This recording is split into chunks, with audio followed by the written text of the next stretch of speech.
Et toujours dans la vallée de l'Or, c'est ce soir que se déroule la 6e édition du souper communautaire de Val-d'Or. Près de 1500 personnes sont attendues à la patinoire bleu-blanc-rouge. Et Alexis, vous êtes actuellement sur place. Comment ça se passe jusqu'à présent? Somme toute, assez bien. Il y a déjà énormément de personnes qui se sont déplacées ce soir. Vous venez de le dire, c'est plusieurs centaines de personnes qui sont attendues et près de 125 bénévoles qui sont présents ce soir pour assurer le bon déroulement de la soirée. Rappelons que le but de l'activité Kémélia, c'est de créer un événement commun, de rassembler la population dans le but d'en faire un événement festif. Donc, bien sûr, de la nourriture, mais aussi de la musique, différents kiosques pour informer les gens et les divertir.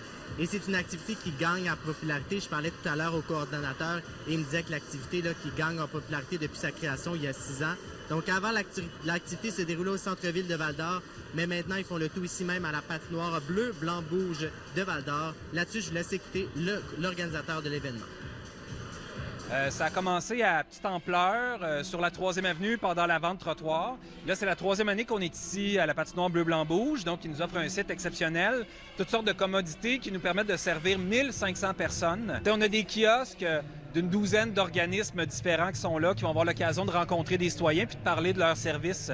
On a des organismes comme la Semaine des personnes aînées, qui ont délégué des gens qui vont être là à l'accueil des convives ici. Le Carrefour Jeunesse Emploi aussi le fait.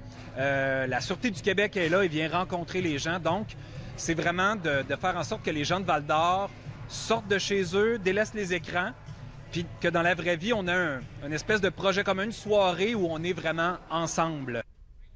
Et Alexis, l'organisation vise cette année d'en arriver à un événement zéro déchet. Oui, on s'efforce à le faire. Même, je dirais, c'est le principal objectif de cette année, c'est faire un événement zéro déchet, bien sûr avec l'aide des 125 bénévoles. Il y aura également des stations de tri de déchets pour s'assurer de recycler le plus possible. Le lavage des assiettes va être fait également à la main.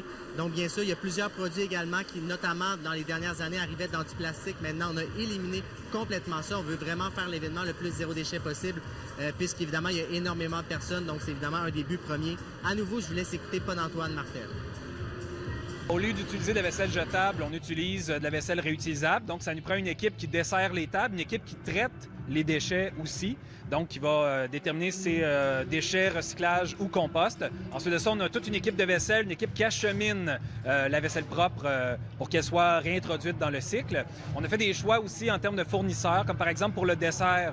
Bien, au lieu d'avoir des petits gâteaux emballés, par exemple, c'est des galettes qui ont été confectionnées par l'entreprise Carino Gâteaux. Pour les accompagnements, on voulait offrir des croustilles, mais ça va être des croustilles qui nous viennent d'une entreprise de Lac des Écorces qui s'appelle les Écorces du Diable. Donc, il y a, encore une fois, là, il n'y a aucun déchet non plus. Fait que c'est comme ça qu'on réussit à réduire notre empreinte au maximum. Et je terminerai en mentionnant pour les intéressés que l'activité se déroule jusqu'à 20h. Il y a déjà plein de monde, mais vous pouvez toujours revenir ici à la patinoire bleu-blanc-rouge, ici à Val-d'Or.